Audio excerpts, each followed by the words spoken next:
On. Just check over here real quick. How's everybody this evening? Happy belated New Year. Yeah. Sorry about last week. I know we said we were going to be on, and Yep. I pulled the plug on Derrick at the last minute. I had something coming up at 4:45 Yeah. that I had to attend to, and Derrick was very gracious to say, "Hey, man, No, man, listen. take care of yourself." You're my brother. You're my family. Whatever it is, man, we will, we'll work it out. I thought we were going to have to change the name of the program to Psych. Yeah. We're like a slot machine. You never know what you're going to get. Well, that's kind of like life in America these days. Oh, You know, yeah. how I'm pouring a glass of wine. hey, who knew that Forrest Gump was prophetic? Life is like a box of chocolates. You never know what you're gonna get. Yeah. Ooh. Well, dude, speaking of wine, what are you drinking there? So I got a Pinot Noir, Apothic Pinot Noir. I've never had it before. It smells really good, though. Yeah, I cracked open a Pinot last night, and just what did I have for dinner? I think I had a steak, but I wanted something to go along with it. So, but anyway, what I have is this. It's called Vena's Spirit Sippers, and basically it's like this thing. It has like dried fruit and like real cane sugar in it, and basically you pour your booze in it and let it steep for a couple of days. Brother. Well, this bad boy has been percolating since last Friday. Dude, you're showing me up. And I just cracked it open and to taste it. And something else. Let me do something real quick. I'm gonna go James off on the comments. James called me a lightweight. Because our friend Little Z. Yeah. Little Z. Yeah. Yeah. Hooked me up with the Moscow Mule kit. That's awesome. Now I'm not actually gonna have a Moscow Mule there, Lil Z, if you're watching. So I'm gonna commit a little bit of alcoholic blasphemy here. But as this is also an unboxing video, you guys. A reaction video. Yeah. So I'm gonna break out one of these cups here. James says I prefer 100 proof whiskey. What kind? What brand, James? Yep. What brand? Oh, go ahead, Derrick. I'm sorry. No, I was going to say that, James, this is actually powered by bourbon. So take your lightweight and I'll take your lightweight and I'll raise you. I know it's hard to raise 100 proof whiskey though. That's because I think this bourbon is like 80 or 90 proof. But I've got the tin cup, and of course I have my cup of ice for my cocktail. But in honor of Little Z, what I'm gonna do is I'm just gonna, and of course nice. I just spilled a couple of ice cubes on the floor. Fortunately, though, I was going to have a Moscow Mule tonight, but I didn't have any vodka or ginger beer, and our weather's yucky, so I didn't want to go out.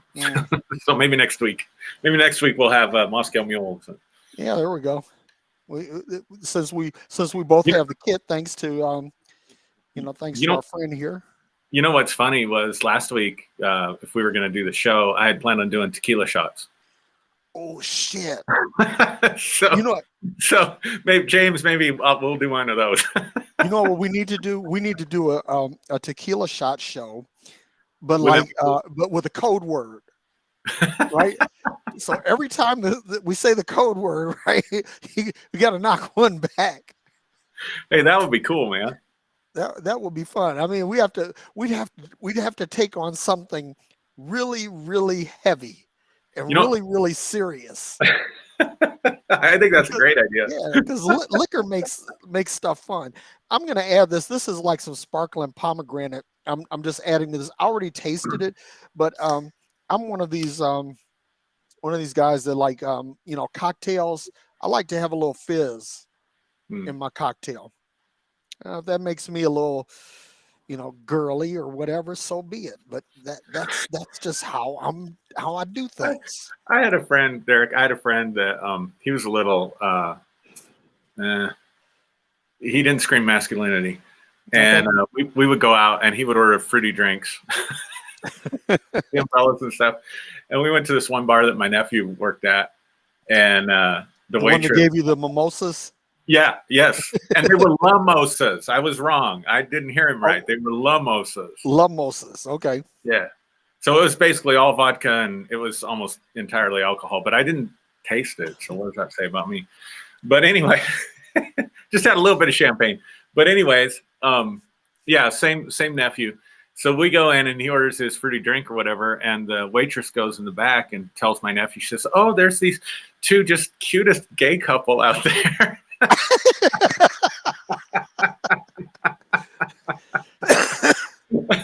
Damn. And it was like kind of a honky tonk sort of restaurant and bar. So. You weren't wearing one of your cool shirts, were you? Dude. Next time, no. I got to tell you, next time I went out with him to that same place, I wore my cowboy boots and my Wrangler.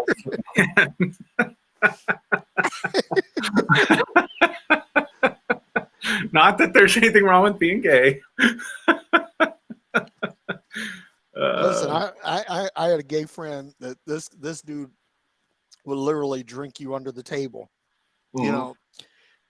He could go from drinking straight Jack Daniels to tequila shots and not miss a beat. I don't know. Yeah. I only know maybe 3 or 4 human beings in the entirety of my life that could drink like that. Wow. So anyway, you are the man of the subject tonight. So I'm gonna kick it over into your court and let her rip, man. Marianne says cowboy boots don't make you straight. Yes, I know, Marianne, but we're dealing with stereotypes here. So exactly. We're being typical stereotypical cis males. Exactly. Right now. Yeah, so that's a great segue into our topic tonight. Because we want to talk about mental health. And so just, man, what a huge subject, to try to narrow down and get our arms around. But here's my thoughts on it. Marianne, you're cracking me up. Oh, hold on for a second, Aaron. Sure. Before you go, my mother is watching. Oh, good to know. That's okay. But it's cool though, because my mother knows I have a fucking potty mouth. So we're cool. Hey, Mom. Okay. All right. Yeah. My mom's watching from heaven, probably. She tunes out for these episodes, probably. I grew up in a household where you couldn't say euphemisms. I got my mouth washed out with soap for saying "gosh darn it." Wow. Can't even tell you how many times. Yeah. Yeah. So back to mental health. Mental health. So here's my thought on it. Christian circles, even spiritual circles, are really, it's just interesting, their mindset when it comes to mental health. And I think you and I, Derrick, were talking one time, and I was just, I'm pointing out, and I've had to point this out to a lot of people, the brain is an organ, right? Yep. And how much sense does it make for us to think that you could have diabetes, you could have a pancreas that's not secreting correctly, mm-hmm. You could have kidney disease, you can have high blood pressure, heart disease, you can have lung disease, but somehow we exempt the brain from that. I mean, people that think, psychology is crap, or clinical mental health is crap, or especially taking, medication for mental health is crap. I just wonder how they reconcile the fact that the brain is an organ. And so is it somehow exempt, like every other organ or part of your body can become diseased, but somehow your brain is exempt from that? So that's the first thing. The second thing, I'll make 3 points. The second thing is, when we're looking at mental health, I think one of the things that makes it complicated is twofold. If you look at it from, let me back it up and set it up this way.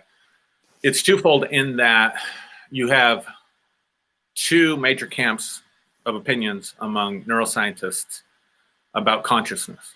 In the one camp, you have the strict materialist that believes that evolution in the brain gives rise to consciousness. And then you have another camp of scientists that are using the science. I'm not talking about people that have a spiritual bias, although they may, that say, no, it doesn't make sense. Like, you can't look at the brain. Dr. Donald Hoffman's a great example of this. I posted some videos from Dr. Donald Hoffman, who works at the University of California in Irvine. And, he says that the neurons, what goes on in the brain with the synaptic connections and the neurons and all that stuff, does not explain taste and enjoying the taste of wine. Doesn't, or in James' case, 100 proof whiskey. It doesn't explain the love.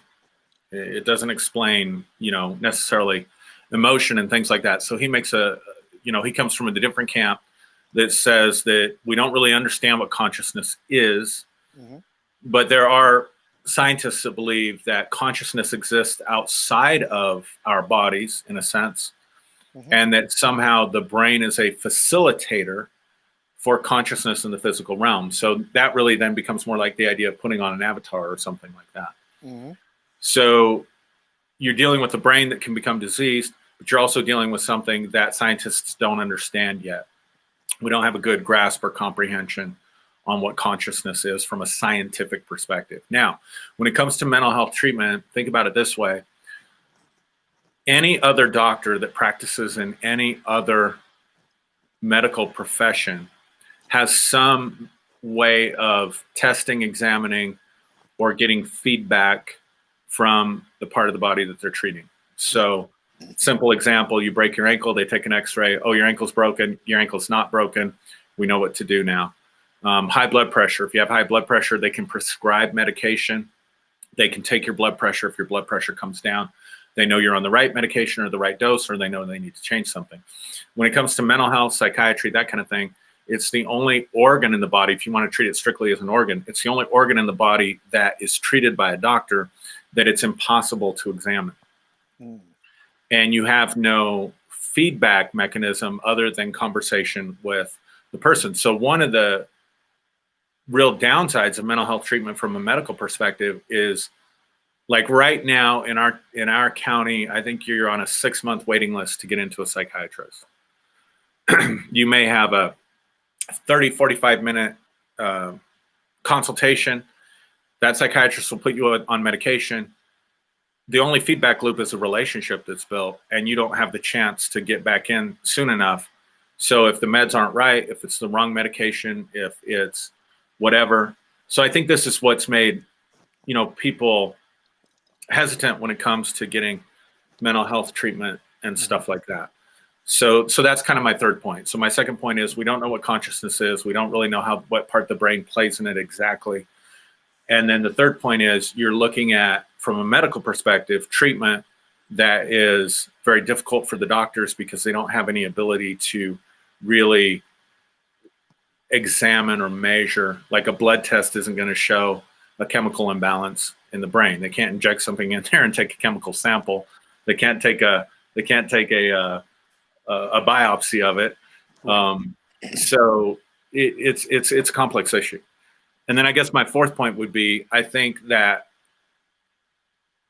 because mental health, particularly in Christian spiritual circles, is not talked about or not acknowledged, and in general there's still a stigma to it, then I think most people have probably some mental health condition that has gone unaddressed. And I'll finish with this.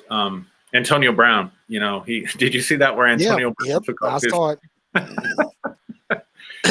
And all these people on my, social media, well, Facebook's the only one I do, but a lot of the people on Facebook, or I do Twitter, but I don't do Twitter. I just follow accounts on Twitter.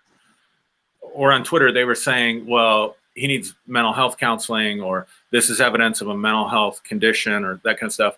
And I found that to be very unhelpful, because as a mental health professional myself, I've treated people all along the spectrum, from schizophrenia, psychopathy, to, just the run-of-the-mill anxiety or depression. And I can tell you, treating people all along that spectrum, being involved in the mental health community for over a decade, just because people are mentally ill per se doesn't mean they have to be an asshole. Yep. And so I think it's a false equivalence to say, here, this guy's being an asshole on the field and an asshole to his team. And so therefore he has mental health issues. Or this person went and committed a horrible crime of public shooting or mass shooting or whatever. Therefore they must have a mental health problem. Right. It becomes kind of the scapegoat for bad behavior. And that then further stigmatizes mental health and makes treatment and whatever for people who are getting treatment. It's a false equivalence. So that's how I'll set that up. I threw a lot of stuff out there, but there you go. No, and all good stuff. And I'm reading a book called Becoming Supernatural by Dr. Joe Dispenza. Good book. And in this book, he talks about the neurons in the brain. He speaks of them as being part of a community. Mm-hmm. And I thought that was really interesting, because what happens when a community breaks down?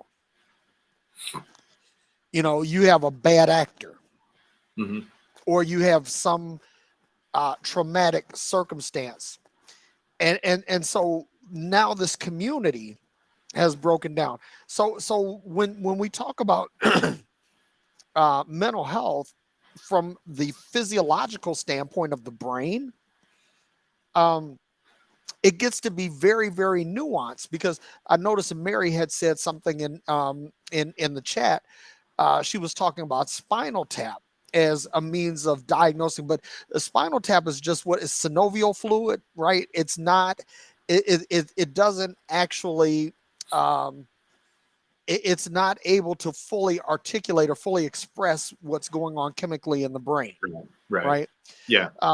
So that's one thing. This community, right? And so I think that one of the problems with mental health from that standpoint, because when I heard that, was like poof, a light went on, and I'm thinking to myself, I said, okay, well, what if we were to address this from a community standpoint? That, and obviously there are billions of neurons in the brain. There's no way that you can sort out and find that bad boy there. Right. You can't. Right. But you might be able to geographically map where these things happen, and that might be a way of treating it. But on this community note, and we talked about this before we got started, and this is the part where I'm going to throw this out there, is that I believe that, like you said, mental health gets stigmatized. Mental health gets a bad rap. I mean, it gets to be the poster boy, the fall boy, or the fall guy for whatever is going wrong in the world, and it's way more nuanced than that. But I will say this, that I think that the biggest epidemic that this country or the world is facing right now is not COVID. It's stupidity. And like I said to you earlier, that I believe that stupidity is contagious, because I forget who made the quote, but it said, never underestimate the stupidity of people in large groups. Right. Right. So here's the thing, like a virus or a contagion has to have a host and a delivery vehicle. And so the the delivery vehicle, or maybe even the host, or it could be a combination of the two. But I believe that the host or the delivery vehicle of stupidity is religion, and in this country, it's Christianity. It is proven to be the most effective delivery vehicle of stupidity that we know of. Now, that being said, that we're talking about masking and unmasking and all of this stuff, and I really believe that the mindset of anti-vaxxing and non-masking, I believe that this is not a mental health issue, but it is a manifestation of mental health, or something dysfunctional in mental health. So basically, stupidity rides the back of Christianity. Christianity is the delivery vehicle for stupidity, but COVID rides the back of stupidity. And that when I kind of put this together in my head, I'm like, wow. I said, that's and again, somebody may watch this or listen to this and say, something, Derrick, you're full of shit. And you know what? Hey, you might be right. I'm not going to say, that this is something that I can, that this is a hill I'm willing to die on. I'm just saying that it makes sense. And here's the thing about, I'm going to say one more thing, because I pulled up this thing, and what I'm going to do is I'm going to try something cool here and see if I can drop this link into the chat so that you who are watching, you can follow along with this. So here's the thing, and I'm not going to go through this whole list. It's 11 facts about mental health. And one of the things it says, 1/2 of all mental illnesses show early signs before a person turns 14 years old, and 3/4 of them begin before age 24. More than 1 in 4 adults are living with serious mental illnesses that struggle with substance abuse. So watch this. When you talk about causation, right? Yeah. Yeah. And we need to distinguish between causation and correlation here. But in terms of causation, you have trauma. I believe that trauma is a huge cause of mental illness. For example, when we go back, you spoke of Antonio Brown, and there's a lot of talk about CTEs, the injuries that the closed head trauma injuries that football players suffer. Right. So that's, my cat is talking. You hear him? I can't. Oh, okay. Well, anyway, he's just going at it. Maybe he's telling me I'm mentally ill. I don't know. But anyway, you have trauma as a cause, right? You have substance abuse as a cause, right? But then there's also genetics as a cause. This is the thing that when people talk about generational curses, I don't believe in generational curses in the spiritual sense. I think all of that's bullshit. But I do believe that generational trauma is passed on. For sure. And that may express itself in some manifestations of mental illness.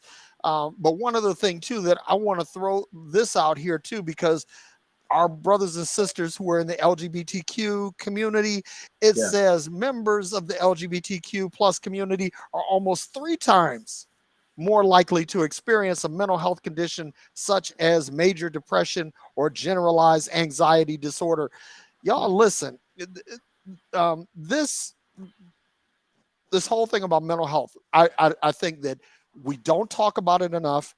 I think that it's often swept under the rug and it's stigmatized because it's not a pleasant subject. It's not an easy subject. It's very nuanced, right? There's a lot. You mentioned the word spectrum, and that's exactly what it is. And one of the things that we make the mistake on is that we look at things as if they are a switch. you know, like you turn the switch and it clicks, click, click, click, click. And so those détentes represent some position. But the reality is that the spectrum that you mentioned is more like a rheostat, right? Like a dimmer switch, that there's an infinite number of settings between 0 and max, right? And so we have to really address this for the highly nuanced matter that it is. And then the other thing too is that we have to say, okay, what can be diagnosed medically, what can be diagnosed and treated medically, what can be diagnosed and treated socially. Because again, like I said, I believe the stupid is a pandemic. I believe that even before COVID hit, that, I mean, 2016 proved one thing crystal clear, if nothing else, that this country was in the midst of a stupid pandemic. That's what the year 2016 proved. So anyway, that's my my contribution to all of this. Yeah, let me see something here I wanted to acknowledge. Nioka, I hope I'm saying that right. She said she mentioned something about using sound frequencies to help balance. And that's something that I'm really interested in and exploring and using in my own practice with clients and patients. Yeah. So I wanted to acknowledge that. I do think there is something to that. It's Nicola. Okay. Yeah. Oh, I'm sorry. I take that back. I'm looking at the L and I added something. No, you were probably right. Yeah. Forgive us. We're both probably farsighted. I know I am, and I'm fighting it tooth and nail. So yeah. My mom's actually watching, and she can verify that I was dropped on my head as a baby.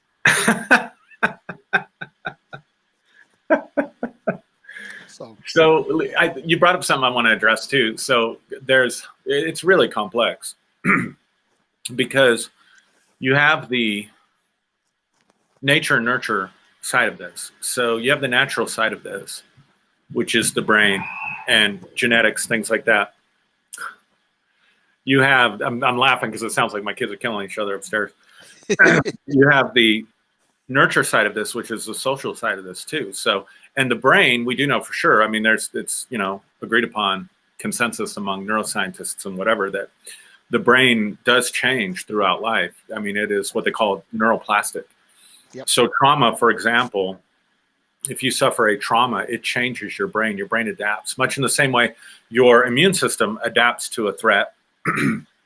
Your brain also adapts to threats. And so there's definitely this sort of sociological nurture side of what's going on. And so in the professional world, and by that I mean psychiatrists, mental health clinicians, things like that,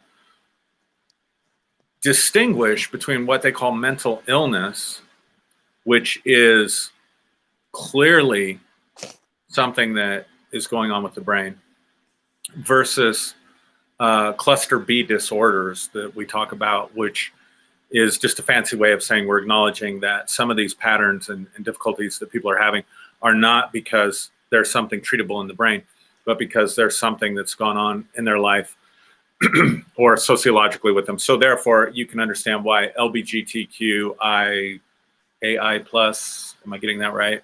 Yeah. It's just too much for my little brain to remember. Why they are more apt to suffer from depression or generalized anxiety disorder is because of the societal prejudices and stereotypes and stuff that work against them, particularly if they're born in traditional conservative or religious families. So there's two aspects to that. And then you bring up, so from the sociological aspect of this, you bring up this sort of mass stupidity, you call it, and hard to argue against that point. There is actually a clinical diagnosis that they recognize called what did I say it was, Derrick? Mass delusion disorder. Yep. shared psychotic disorder. Shared psychotic. Now, again, terminology is tough here because most people think psychotic. They think like, but mass delusion disorder is actually a thing too. Yeah. The technical word for it is psychotic, though, because most people think psychosis means that you are criminal in behavior. Psychosis just means you believe a delusion. Wow. Okay. That's what it means. They get psychopathy, psychopathology confused with psychosis. They're not the same thing. So it's the same thing. Shared delusion disorder. We'll just use that because it's easier for people to get their mind around. That is a thing. And what's interesting is that is a thing that grows with time, that spreads, right? Because if you got a little group, a small little cultish group that's waiting for the rapture. I'm sorry. Well, yeah, it's not small. I was trying to think of the one that they were waiting for the aliens to come get them or something. Oh yeah, like Heaven's Gate or something like that. Yeah, Heaven's Gate. Yeah, that's one thing. You got a small little group. Or you got the Charlie Manson group, although there was probably definitely some psychopathy and other things, issues there too. But you can also have it on a very massive, large scale. And somebody in the comments brought up, it's kind of nice to be able to see these comments. Yeah, real time is great. This new format, yeah. But somebody brought up about how people will use, I have to scroll down too far, but people will use conspiracy theories to feel like they're in control. But, and yeah, I think that's absolutely true. But there's also a scapegoating mechanism to all of this. Yep. And so for those that don't know what a scapegoating mechanism is, anytime we are under distress, we are under pressure, particularly as a collective group, we are going to look for a cause that we can eradicate, that we can get rid of, that can then fix our situation so that we're not experiencing that distress. In the case of a scapegoating mechanism, the idea then becomes there is a group of people out there that is responsible for what we're going through. And if we can find that group and we can punish that group, or more importantly, we can eradicate that group, then our lives will be fine and everything will settle down and everything will either go back to normal or will become better. So in the case of a pandemic, I mean, we live in a world of viruses. We live in a world of diseases. We live in a world of contagious disease. It's common sense, one would think, that you're ever so often going to have pandemics.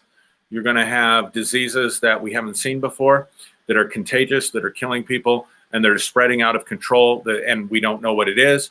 We don't know how to address it. That's just, to me, that's just common sense. But it creates so much pressure because with the, safer at home. I mean, our lives are totally different. Derrick, you and I, if this pandemic hadn't happened, we'd probably have done several of these live together in a studio or something.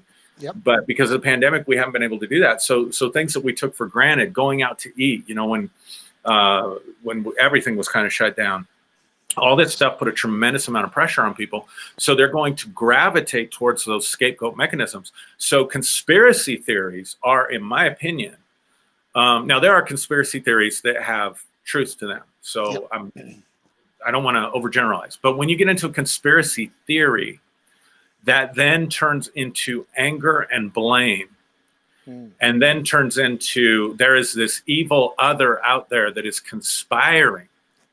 When you get into that level of conspiracy theory, then very much so, you are operating out of a scapegoat mechanism and a shared delusion disorder because you have no proof for it.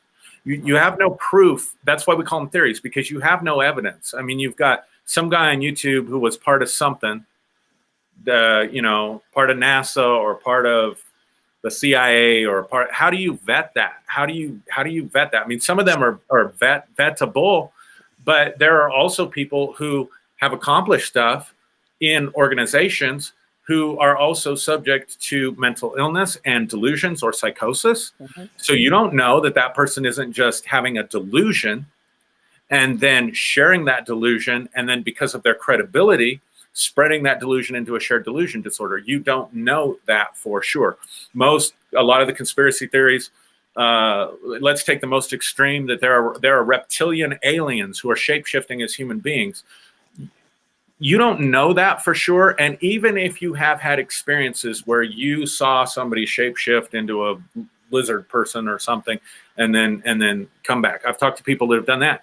You don't know who that those things, if they even exist, are in control of anything or plotting anything or behind anything. So what happens is you're asked to believe something on a massive scale that changes you at an emotional level, that changes you at a cognitive level, that changes you at a behavioral level, that you have absolutely no evidence for at all, which is exactly brings us back to then Christianity, because the biggest issue with Christianity, right? Nobody lived when Jesus, we can't talk to any eyewitnesses that were there. The New Testament itself is sketchy. We know now it's not an eyewitness report. It's full of contradictions in the nativity story and the Easter story.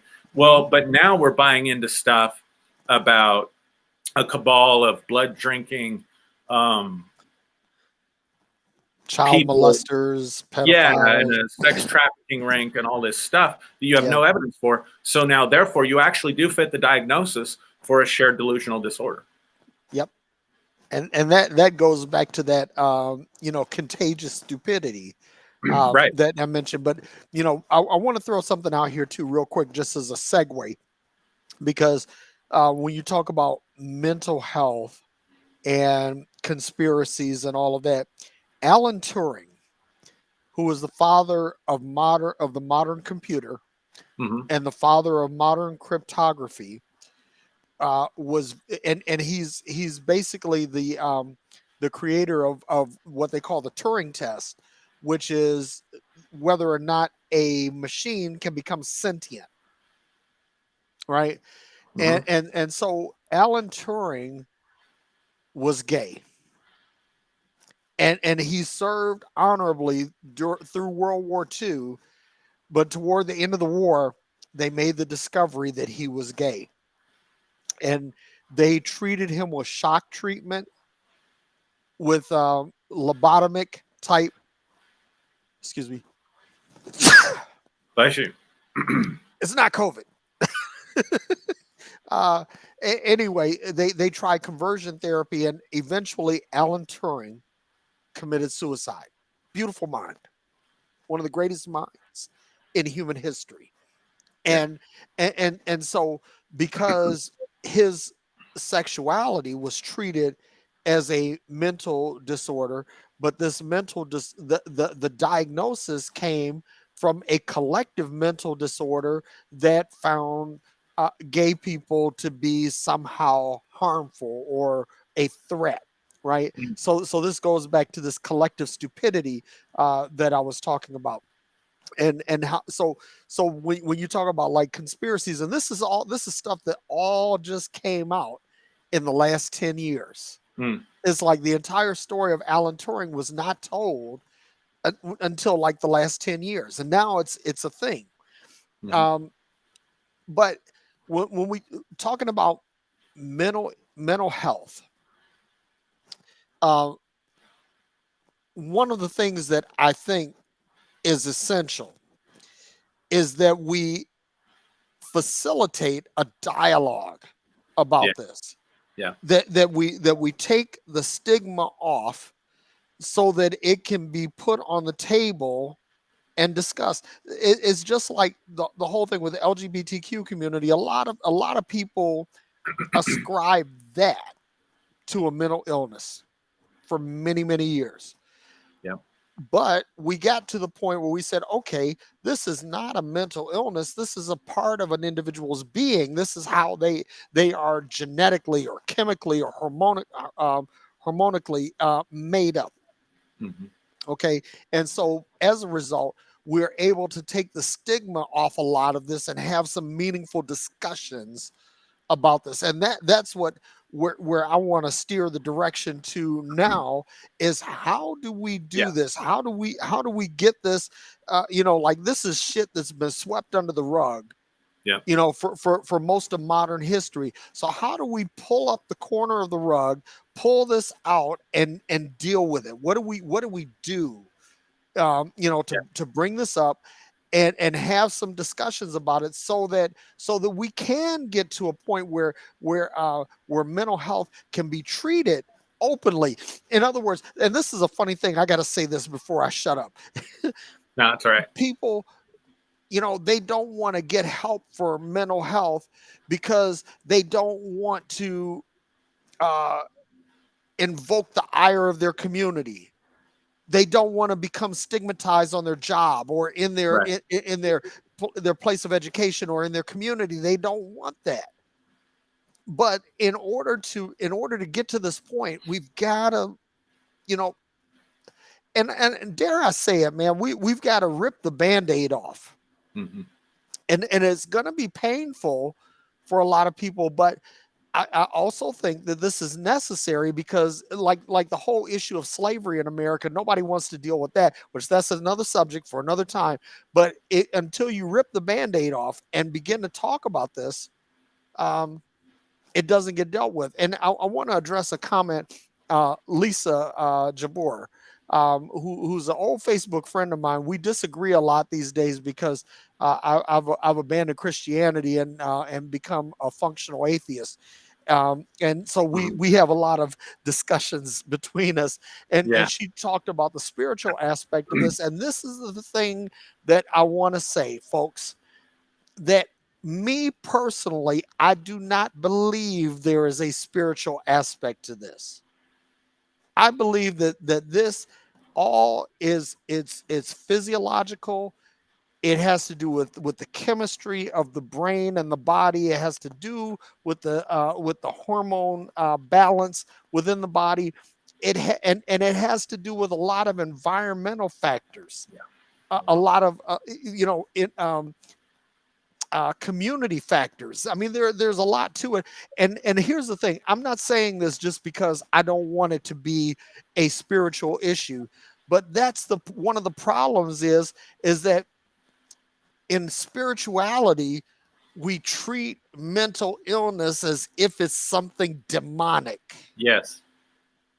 And in order to have this discussion in a meaningful sense, we've got to take the spiritual component and at least table it so that we can have a meaningful discussion about it. Because if we start getting down this, well, this you see, this is just the work of the devil.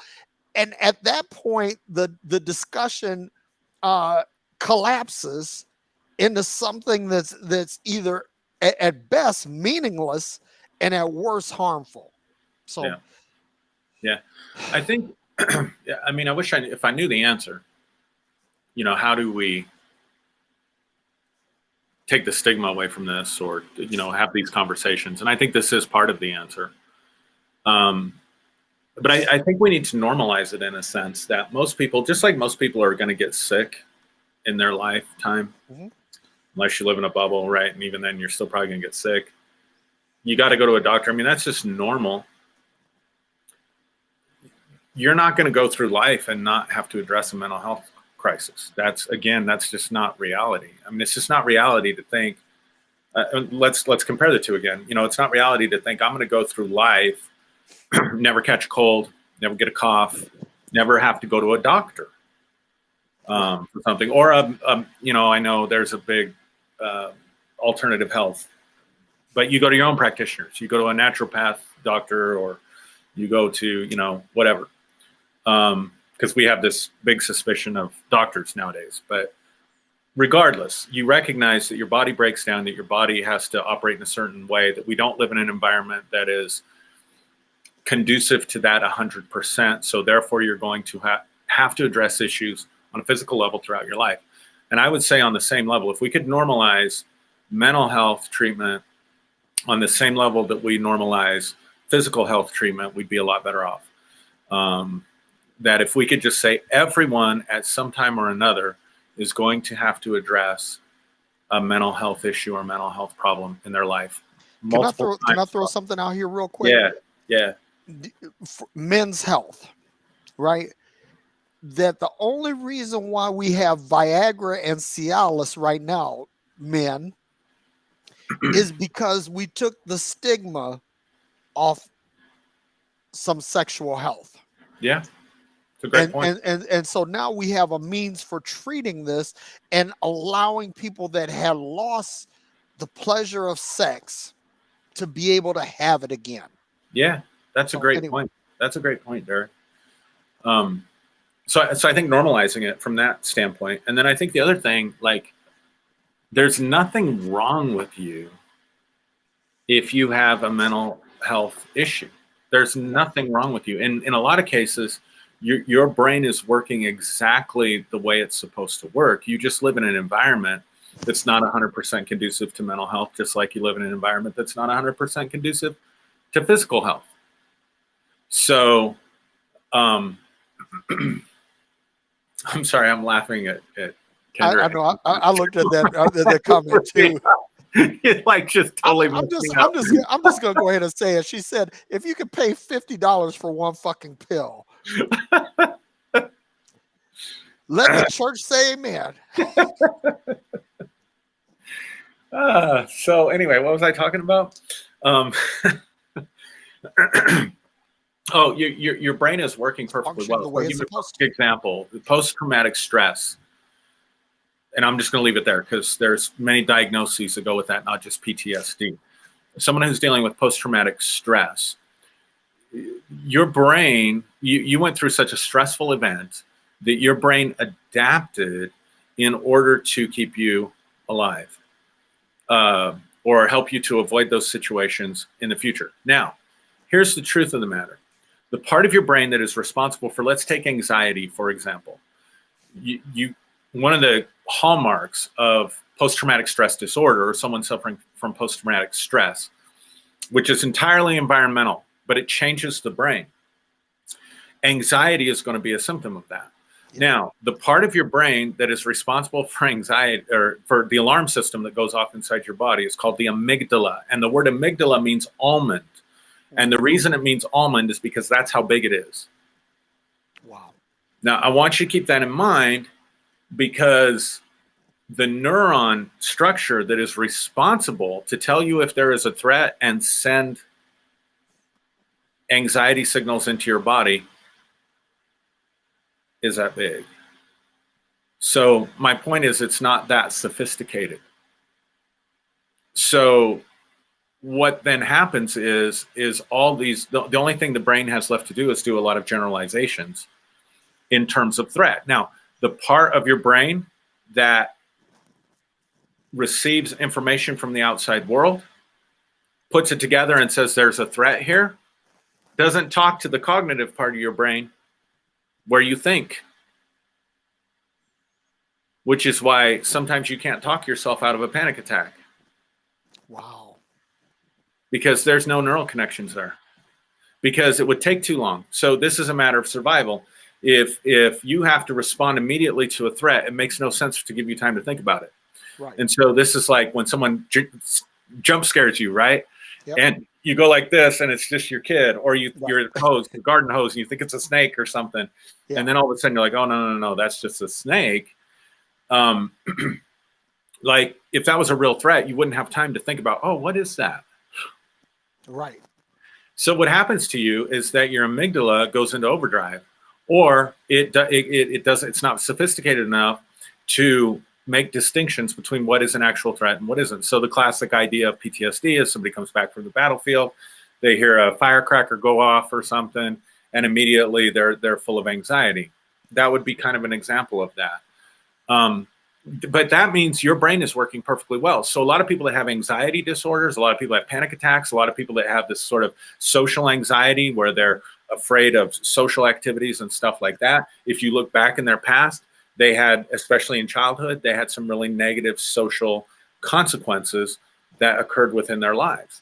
And so the fact that you're suffering from anxiety, or the fact that you're suffering from depression, or the fact that you're languishing, which languishing is different than depression, it just means you've kind of lost hope and you're just going through the motions. But you don't really get any zest out of life anymore. You're just kind of, life is kind of dull, and you're just kind of going through the motions, and you don't really get up for anything. That can be considered languishing. You know, all these things are very, very normal, and all of them can be treated. All of them can be addressed. And just like there are breakthroughs in medicines, like you were talking about with Cialis and Viagra, there are breakthroughs in mental health interventions. So just because maybe you went to a therapist or you went to a psychiatrist or a counselor 5 years ago or 10 years ago for your anxiety and it didn't help, that doesn't mean there haven't been major breakthroughs in what we understand about the brain and what we understand about treatment in the last, even just the last 3 or 4 years. That if you find someone who has kept up with the literature and kept up with the interventions, they can help you. And so I said a lot there. I hope I didn't bore people. No, dude, see, you're a professional. This is your space, right? Yeah, it's my wheelhouse. So, and it gets a little technical and I don't want to make it boring, but I do want to help normalize it. Well, one of the things that really, and I talked about the spirituality part, right? Mm-hmm. And I really want to hammer this home because I've actually heard people say, people that have PTSD, people that have, sex trauma, people that have all kinds of different things that have impacted their lives. And then I've met people that have had they've had chemical imbalances, right? That make them act out in unusual ways, right? And people will say, well, you just need to pray more. You need to give it over to Jesus.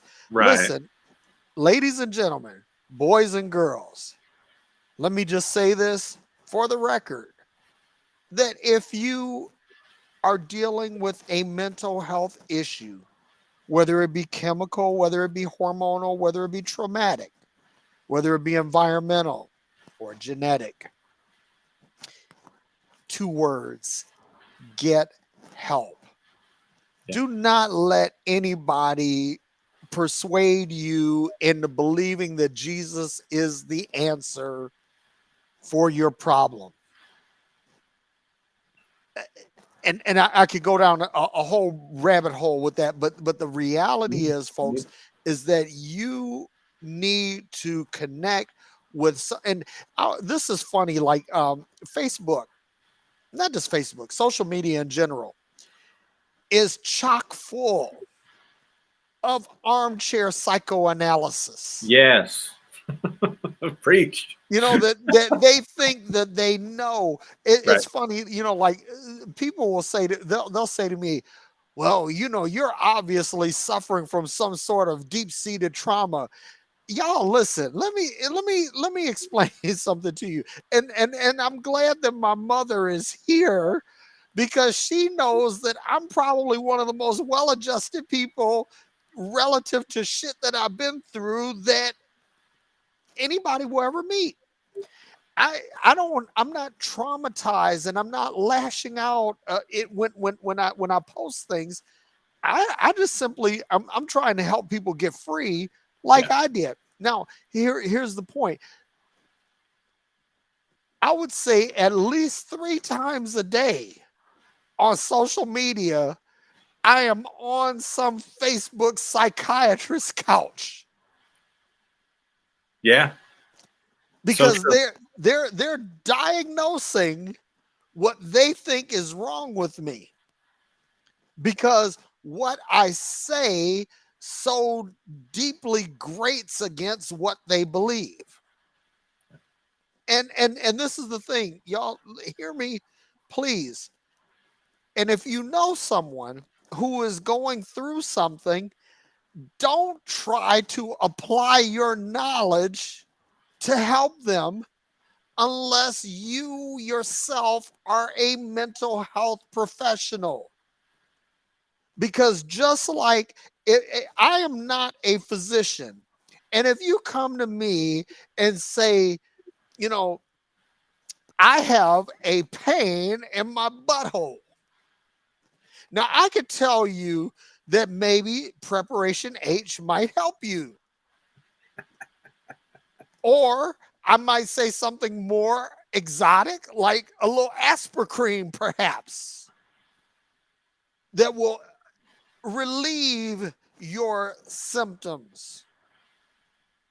And if I give you that advice and you either have, say, prostate cancer or colorectal cancer, and I've given you this advice, that you take and internalize, I may have caused you harm up to death. Mm-hmm. So I'm going to say something very harsh here, but please hear my heart. That if you are not a mental health professional, shut the fuck up. Yeah, I'm glad you addressed that, because I was thinking about this before the episode. And so I'm just going to go here as well.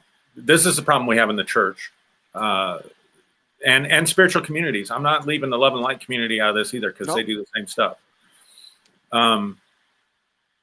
And I'll give you a perfect example. I don't know if you remember the book. This is going way, way back. So this would have to be some of our older watchers and listeners that were in the charismatic community for sure. But the book Pigs in the Parlor, I don't know if you remember that one. I do indeed. It was a book about deliverance and stuff like that. They talk about schizophrenia. They have 2 chapters in there about schizophrenia. And throughout my time in the church world, people would, because here's what really sucks, Derrick. Because the church is out there saying Jesus is going to give you abundant life. Jesus is going to fix you. He came to heal the brokenhearted. He came to do all these things. That message resonates with and attracts people who are broken, people who have mental health issues. And it gives them an avenue to get help without the stigma. They don't get the stigma of mental health. They get the affirmation of belonging to the group. They get that sort of community support. So it's going to be attractive, of course, to people that are seeking healing. Now, what happens is that you have people who talk about issues that they don't know the first thing about. And then, and I get it on their side, because I was on that side for a while. And one of the reasons, I'll be honest, the whole reason I am a mental health professional today is because as soon as I started pastoring, people started coming to me with issues, and I just didn't have it. I would give them the, read the scriptures, pray, let's do this. Went through a deliverance phase where, let's cast out the demons, all that. But in my heart of hearts, I knew what I'm giving you is not enough for what you've been through. Yeah. And I'm giving you simple answers to very complex problems. And this is where our society is stuck right now. We want simple answers to very, very complex issues and problems, because the simple answers are easier and we're able to incorporate those better into our worldview. So if you're sitting with someone who has a mental health issue that is psychosis, where they are seeing and hearing things that aren't there, your worldview is going to incorporate that and say that is spiritual. Those are demons, and you're going to try to cast out those demons. Now, here's the issue. I'm willing to bet that most people who have written about, and I'm talking about pastors, spiritual teachers and leaders who have written books or talked about it or preached sermons. And I'm gonna take schizophrenia as an example because it's the easiest to see. And they would, like this book, Pigs in the Parlor, they would talk about schizophrenia. I can guarantee you they never sat with a schizophrenic, ever. Because the things they say about schizophrenia have nothing to do with the actual diagnosis or behavioral pattern in a schizophrenic. Nothing. Zero. Zilch. Nada. Nothing. Most people think schizophrenia is split personality disorder. I've got different schizos and parts in me. That has nothing to do with actual schizophrenia at all. And so anyone that knows, and by knows, I mean you had a basic college level course in abnormal psychology, knows that you don't know what you're talking about. And so you just need to resist the temptation to tell people, because what happens is the church attracts all these broken people, and then we give them answers to things that don't work or that only work for a season. Homosexuals that come in and we tell them you can pray the gay away. You can cast it, when in doubt, cast it out. You just need inner healing from trauma in your childhood. And so then you have someone who knows nothing about the subconscious, They took an 8-hour course on healing prayer, or a 12-hour course on healing prayer. They've never read Carl Jung or Sigmund Freud in their lives, who were the guys who really, spent their lives exploring the subconscious, trying to help people. Yep. And you think your little 8-hour prayer course qualifies you to go in and start fucking around with somebody's subconscious and their painful memories and their traumas. And I'm going to tell you right now, you are making them worse. And in the case of sexual orientation or gender issues, you are making them worse, because now eventually those solutions aren't going to work. So now you're still broken. You still have your issues. You still have your problems, and you've tried everything the church is giving you. So the only thing that's left is somehow you are fatally flawed. Somehow you are rejected by God. And all this is going to do is layer on more trauma for the person who came to you to get help in the first place. And so it's just never a good idea. And we all do it. We all do it. I know I do it. Yep. We talk about things that are out of our wheelhouse a little bit, but we need to, myself included, maybe dial it back a little bit. But when it comes to these issues of helping people, sometimes the best thing you can do is validate their experience. Sometimes the best thing you can do is just be a friend that sits there and listens while they talk and while they process. Sometimes that's all they need. If people were able to do that skillfully and do that well, without trying to fix the other person, without making the other person abnormal, without getting uncomfortable with whatever your own stuff is and having to jump in and try and fix it right away, then I probably would be out of a job, Derrick. I mean, because I have a lot of intervention skills and there's a lot of things I can do that a friend can't do. But at the end of the day, sometimes all a person needs is someone who's going to listen with empathy and with unconditional positive regard. And they just need to be able to talk through their stuff, and they need to be loved in the process, and they need to be validated in the process, and they need to know that it's okay to not be okay. And sometimes you can get more healing from a friend than you can get from anywhere else in the world. And if we can just do that, if we can just be okay with not being okay, and help someone else be okay with not being okay. You've talked openly in this program before about when you lost your first wife. And I can imagine that you probably got some people, at least, that felt like they had to fix you or got uncomfortable in your grief, or would give you trite little answers, maybe not like, God needed another angel in heaven or some, who knows, what people say. But sometimes there is no answer.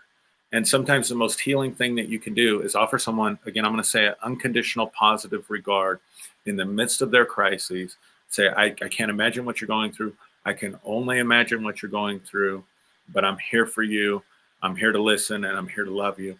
And sometimes that's all you need to help you heal and get over not necessarily get over, but get through and improve in where you're at. And I think that empathy is probably one of the most important life skills that is desperately lacking in society today.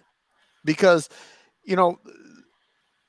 if I can say, I don't understand, but tell me what you're going through, so that I can see it through your eyes, so that I can glean the emotional content from what you're saying, and maybe catch a glimmer of what you're feeling.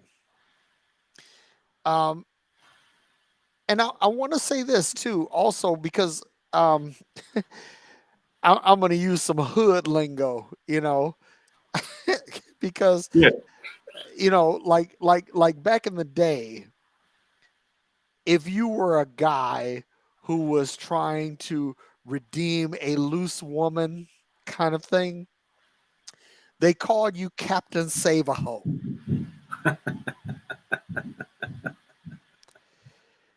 And the premise behind this is, see, now Captain Save-A-Ho, we have to understand that Captain Save-A-Ho could be male or female, because you can be a hoe as a man, and some woman thinks that she's going to redeem you. She's going to, get you back to being a productive member of society. And this is the thing, we all listen. I've said this before, and I actually preached this once when I was preaching, that there are two classes of people in the world. Everybody in the world can fit nicely into one of these two categories: artists or mechanics.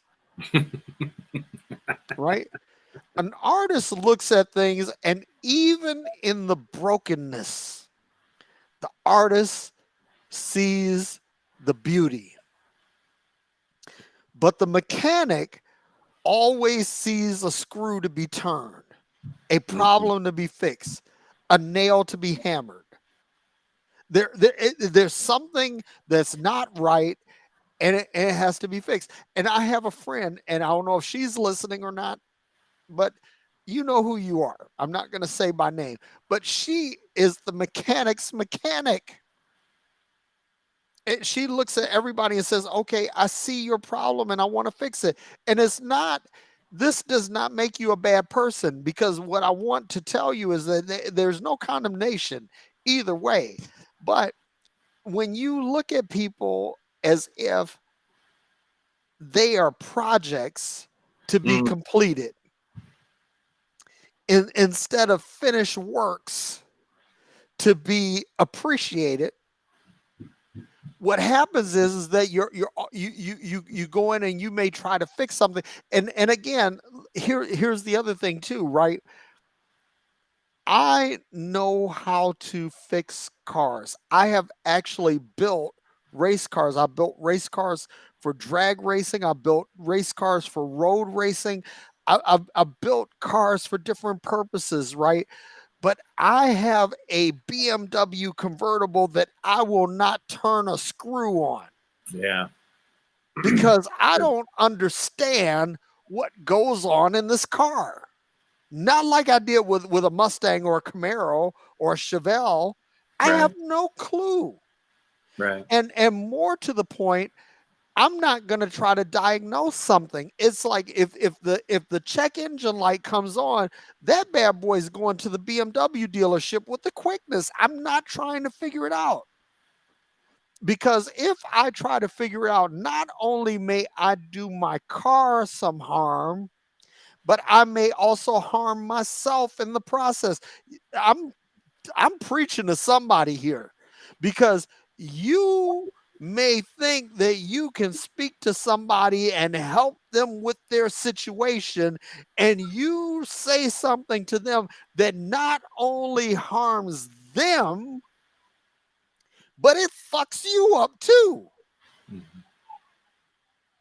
And y'all listen, again, if we're going to have like meaningful discussions about this, first we have to take the stigma off.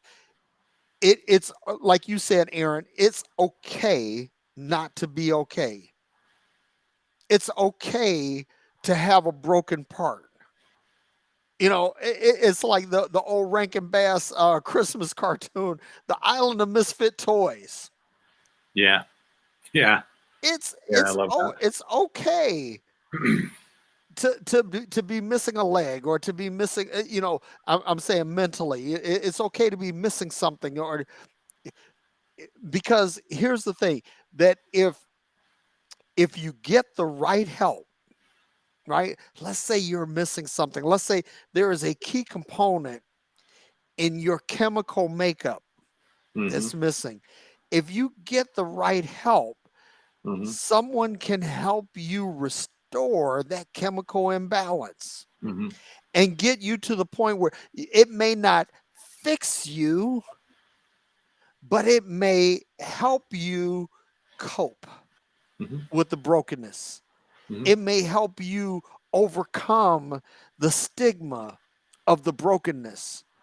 But if you go to somebody and says, "Oh, that's easy, I can fix that," and then you wind up breaking the person even further, and also breaking yourself. Yeah. In the process. Yeah, dude, so much that you said there was so good. I'm gonna say this. Like, I have a friend that had a friend. He's really, he's a preacher. So we parted ways a long time ago, but he gave me the best advice anybody's ever given me. You want to hear the best advice anybody's ever? I mean, to this day, I can't top it. I haven't found anything that's topped it. And not only that, but I haven't found anything that has been more important to me in my life. And that advice was this: beware the naked man who offers you his shirt.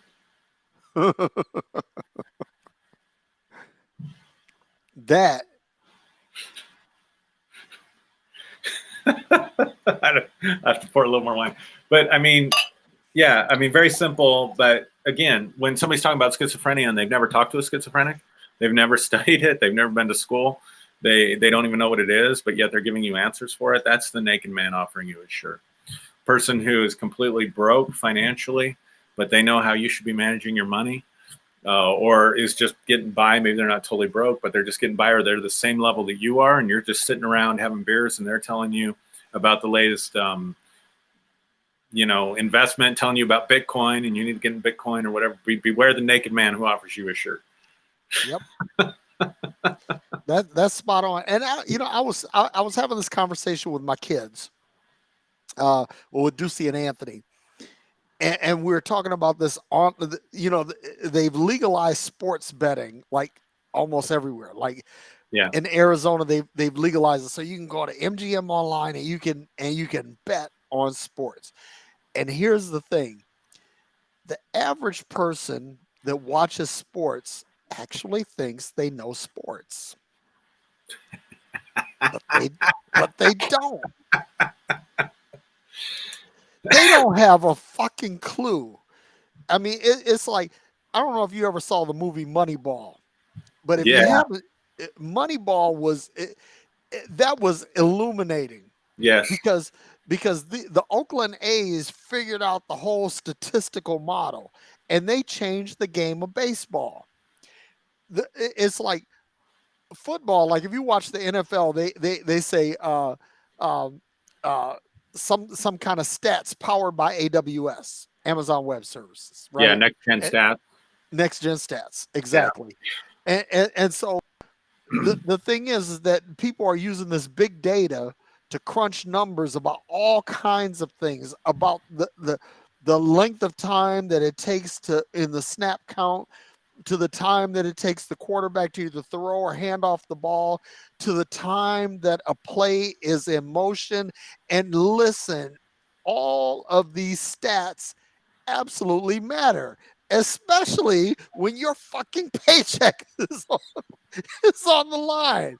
And if you don't understand all of this, you are going to get into these online things and get your clock clean. What am I saying? That when it comes to mental health, whether it be PTSD, whether it be ADHD, whether it be SDD, whether CT, whatever it is, unless you are a mental health professional or a physician in the psychiatric practice, you don't know what the fuck you're talking. You don't know. Basically, you're like, bet 7. I mean, you're rolling the dice. But the problem with that is that when you roll them dice, you're not just rolling them for you. You're rolling them for somebody. In other words, you are fucking with someone else's life. Let me just say this, and I want to come back to the artist mechanic thing. So, okay, I have a 4-year degree in psychology. I graduated summa cum laude, means with highest honors. I have a master's degree, which was a 3-year master program. So it was 3 years, and that was during the summers, in clinical mental health counseling. Graduated with highest honors. I have multiple. You're brilliant, by the way. I'm just saying. Thank you. Yeah, glad somebody finally recognized it. I have multiple certifications in many different intervention modalities and conditions, thousands of hours of training. I have, since I graduated with my master's degree, 12 years of experience.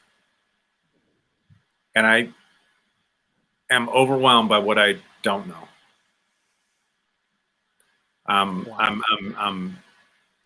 I am more effective in the counseling room when I choose to be an artist than when I choose to be a mechanic. And so here's why I'm saying this. If I can have 7 years of professional academic training, bunch of certifications, thousands of hours of training, not to mention your experience in the field in real situations. Right. Go on. A decade of experience, thousands of people that I've talked to, thousands of people that I've quote unquote treated. And I can sit back after all that and say, my best moments have been the times that I was the artist, the times that I could look and say, you're beautiful just the way you are. Beauty is in the eye of the beholder. You're perfect just the way you are. And just be a healing presence. Just hold space for a person with, I'm going to say it again, unconditional positive regard for what they're going, for who they are as a human being and what they're going through, without feeling like I need to fix them. Then I want to just say to the mechanics out there, and no disrespect to anybody, your friend, anybody, but I just want to say the mechanics out there, chill.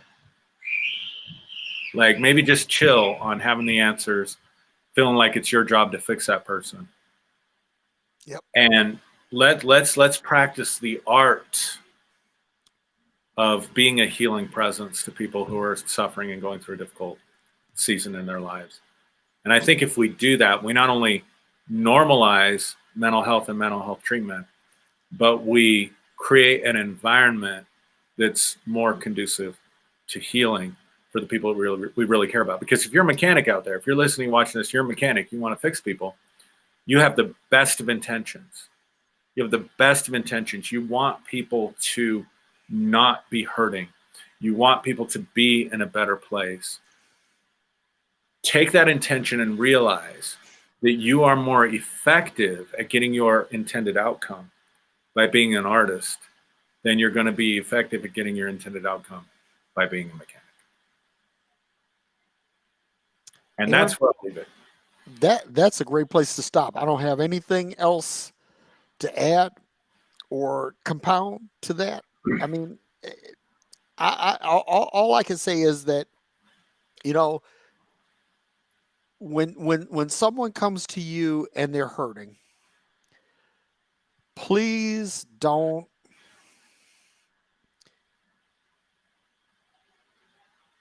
try to make light of their issue. And if you are incapable of help, and you know whether or not you're capable, don't try to help.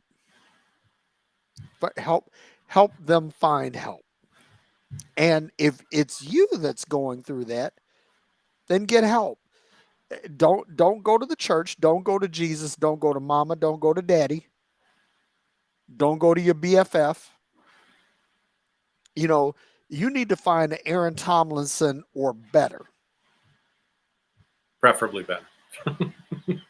No, dude, it's like, you know, the only thing in my mind that's better than you is someone with MD behind their degree. Other than that, I think you're the shit. Thank you, man. Thank you. I hope this was helpful for people. We wanted to just talk about it and kind of strip the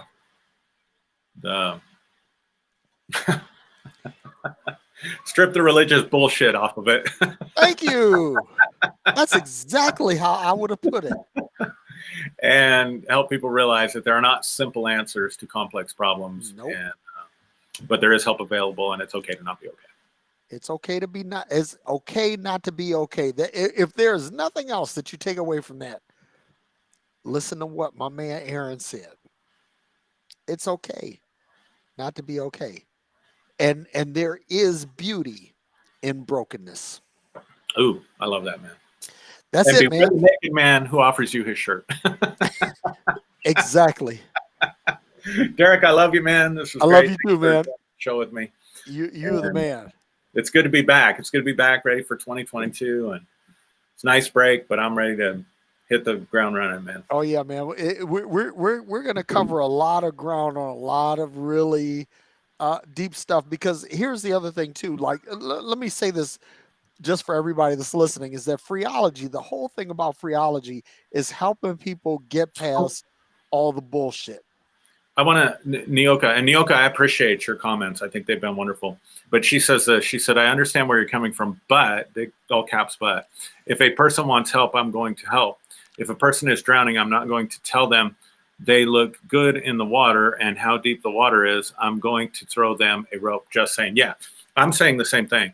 Yep. And what I'm saying is that being a healing presence and letting someone be in their pain is oftentimes more helpful. So if you want to use your analogy, I would say that throwing them a rope is not going to help them the next time they fall in the water.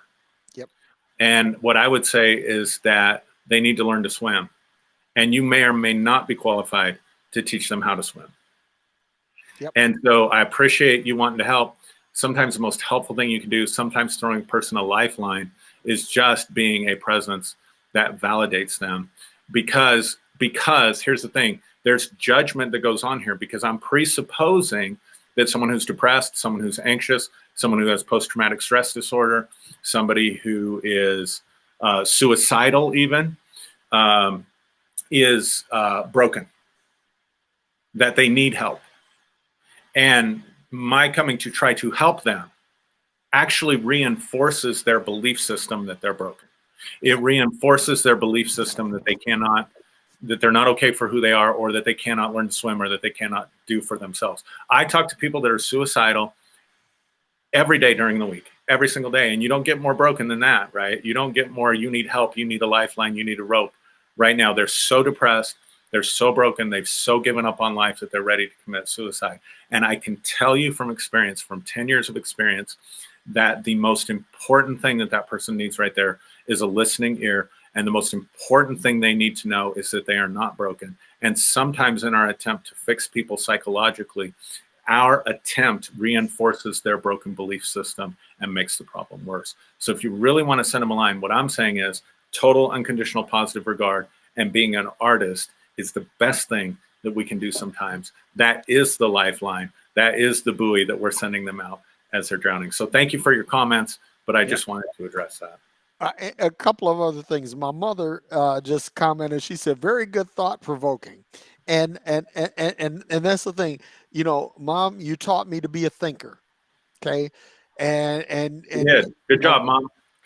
she did it. I mean, you taught me to be a thinker, and that's what we're doing here. And I also want to address a comment. Someone said, Jesus makes you fishers of men. No, he doesn't. That's just religion. Here's the thing. Set your religious preconceived notions aside and sit with people in their pain. And help them understand that where they are is not the end game. That there is beauty in your brokenness, but there's also help for you. Okay. But that whole thing about Jesus makes you fishers of men, that's one of those trite religious sayings that I call bullshit on.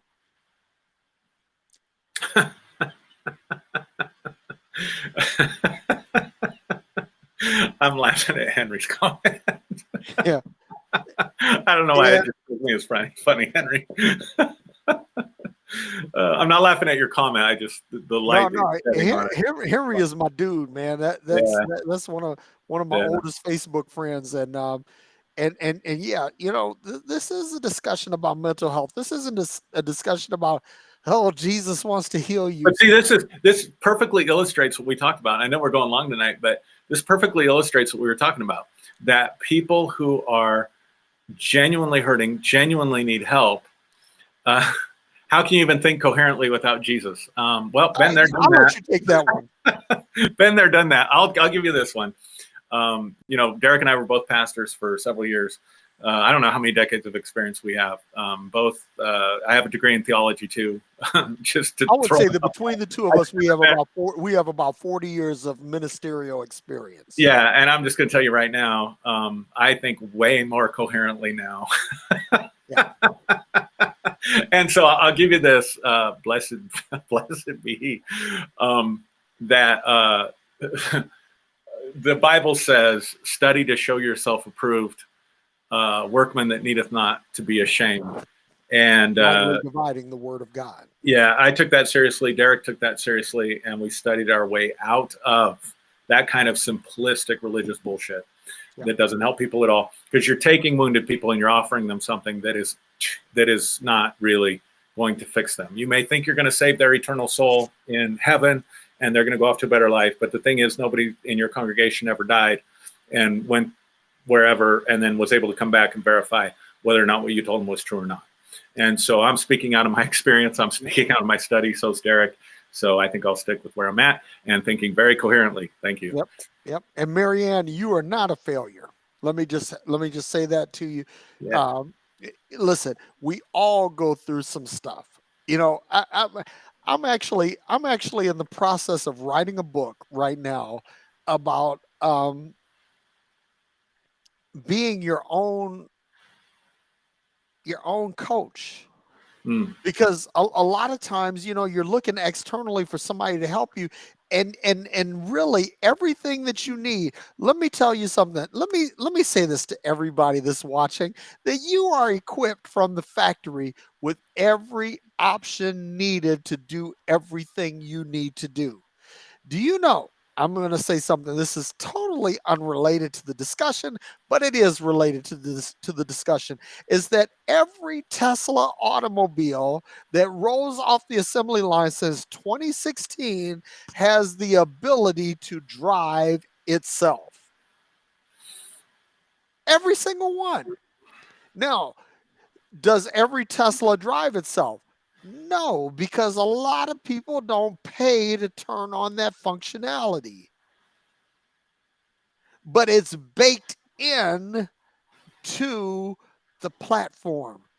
Everything you need to accomplish everything you need to do is equipped in you from the factory. Now, there may be times where you need to have someone who helps you to expose or realize those functions,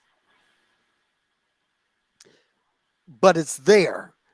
You don't have to pay extra for it's there.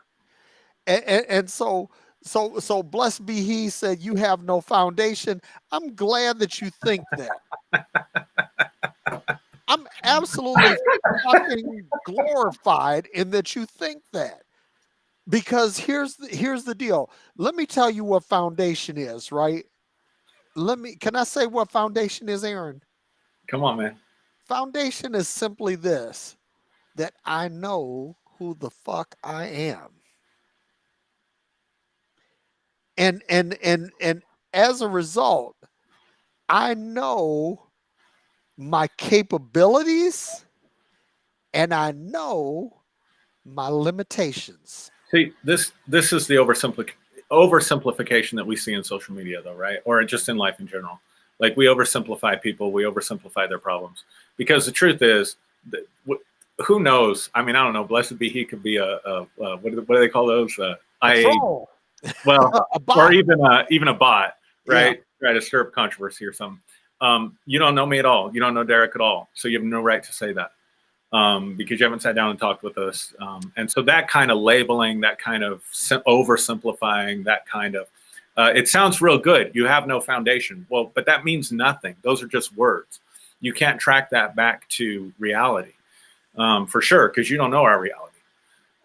So they use fancy sounding words, oversimplifying, judgmental statements. That's the kind of stuff that's not helpful for people with mental health. And I want to address Mary too. Mary, you said you're in a mental health crisis, but you've also said that you've just seen your psychiatrist, and so and that your psychiatrist respects you, and it seems like you have a good working relationship there. So, you know, kudos to you for going out and getting help when you know that you need it, and glad that you have a professional that's able to be there with you and help you through that crisis. I want to echo what Derrick said, that, you know, you've got everything inside you that you need. and this too shall pass, right? Like you said in the comments, Yep. you know. And C. Rodriguez just said, she said, I am the main character in my own life. You're goddamn right. Yeah.